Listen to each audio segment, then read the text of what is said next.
We now look at one more example using Nullclines. This example has two countries that are in an arms race. The rate at which each one spends money on arms is determined by its own current level of spending and by its opponent's level of spending. We expect that the more a country is already spending on armaments, the more rapidly the other country will arm.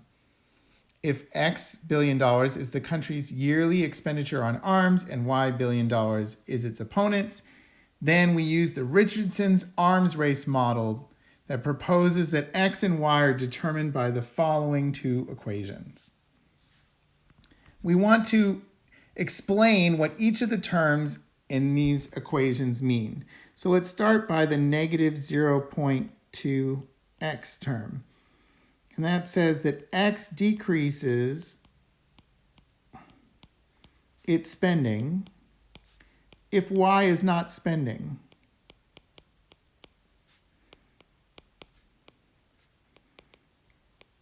This is similar to the predator-prey model, where the predator would have a negative growth rate when there was no prey. Let's also look at the term 0.15y. This says that X increases its spending if Y is spending.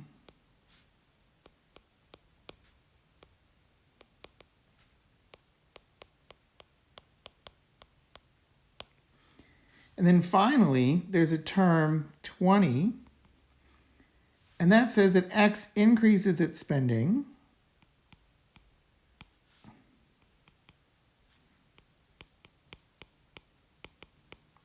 by $20 billion per year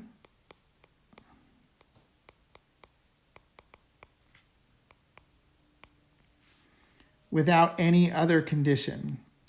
So whether X is currently spending or Y is spending, X is going to increase its spending on arms by $20 billion per year. This gives us a sense of how this model is created, and you can assume that the terms in dy dt are very similar to the terms in dx dt. So what we want to do is we want to find the x nullcline. So the x nullcline is where dx dt is equal to 0. So that's going to be negative 0.2x plus 0.15y plus 20. We're going to set that equal to 0. If we rearrange and we solve for y, we should get that y is equal to 4/3 x minus 400 thirds. So now we want to plot that x nullcline. So we can just plot that line. And we want to also look for the y nullcline. Now the y nullcline is going to be where dy dt is equal to 0. That's going to be where 0.1x minus 0.2y plus 40 is equal to 0. And in this case, y is equal to 1/2 x plus 200. So I'm going to go ahead and plot the y nullcline on our graph.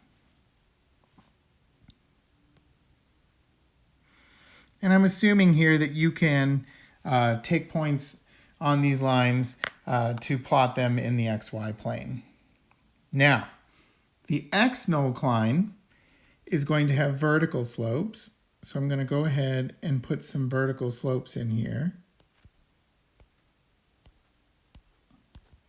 And the y nullcline is going to have some horizontal slopes. So I'm going to go ahead and put some horizontal slopes in.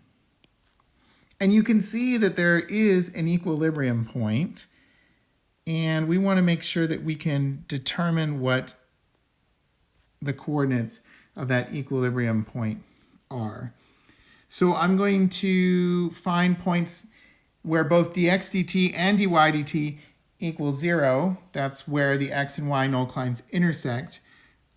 So the x nullcline is 0.2x plus 0.15y plus 20 is equal to 0. Actually, I'm going to write this as equal to negative 20. And then the y nullcline is going to be 0.1x minus 0.4y is equal to negative 40. I'm going to solve this using elimination. So what I'm going to do is I'm going to double the second equation. So I'll do that now. So I'm going to multiply the second equation by 2.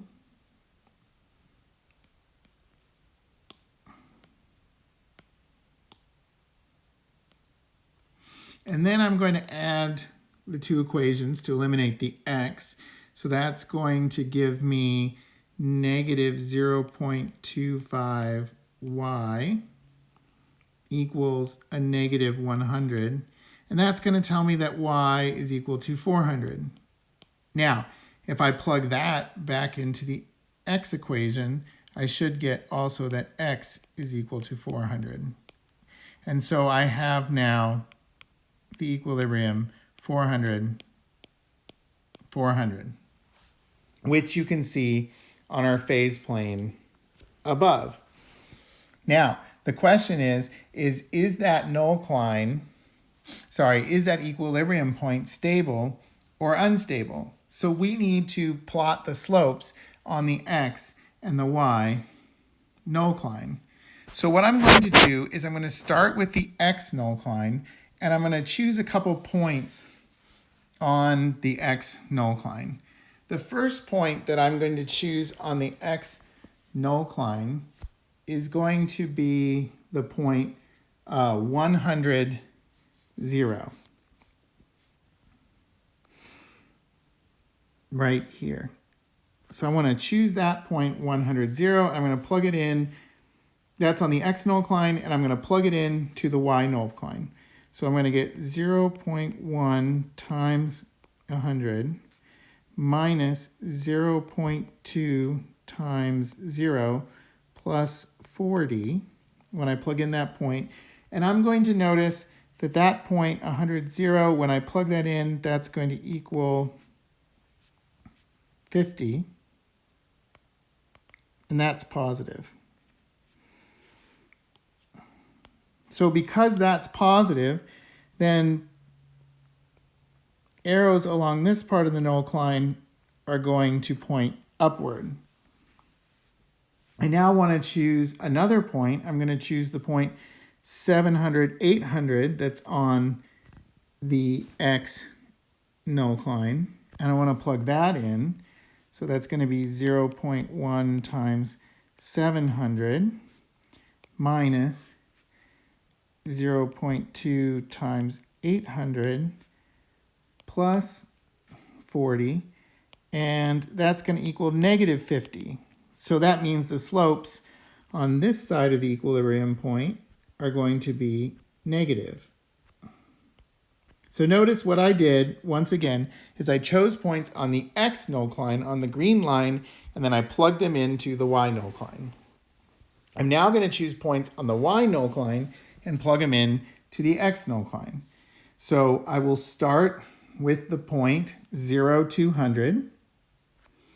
So I'm going to plug that in.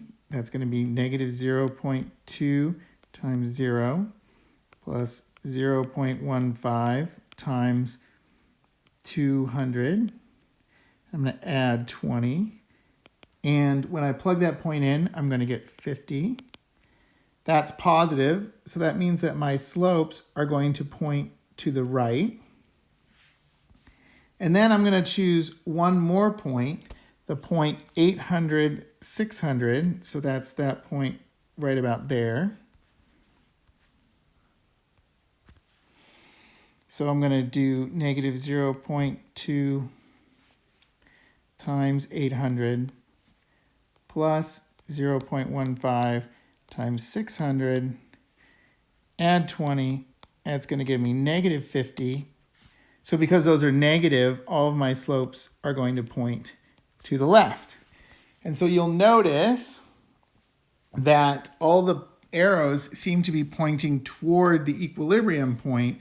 And so yes, we can say that our equilibrium here is stable.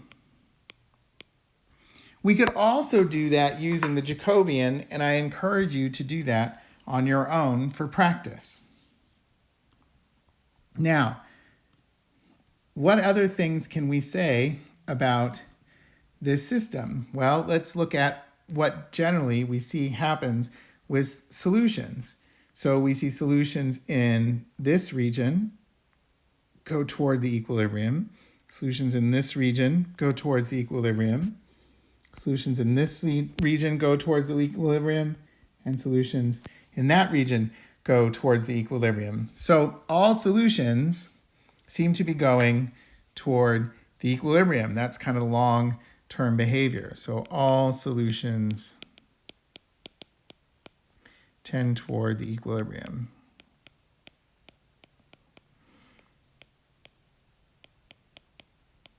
We can ask some more questions that are interesting. One of those questions is, what does this model predict will happen if both countries disarm? So what happens at the point 0, 0, where both countries have disarmed? Well, you'll see that the trajectory is towards the equilibrium, and so the countries will arm again.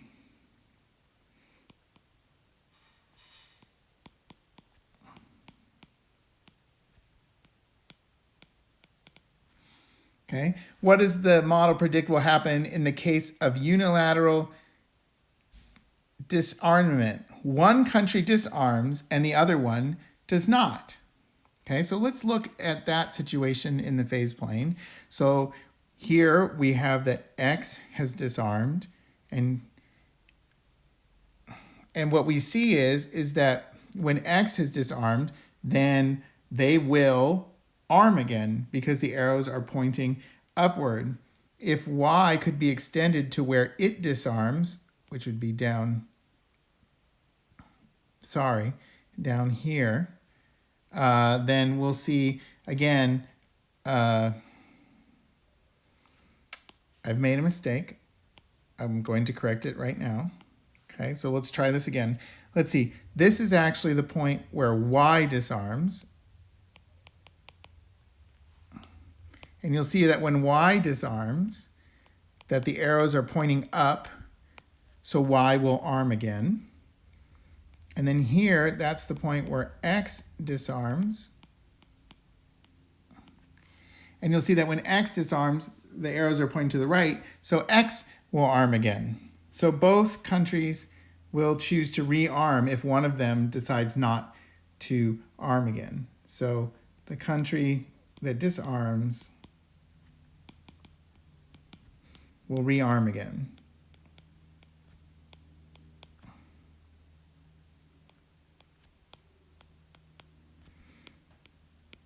And what does the model predict will happen in the long run? Both countries in the long run will spend $400 billion on arms.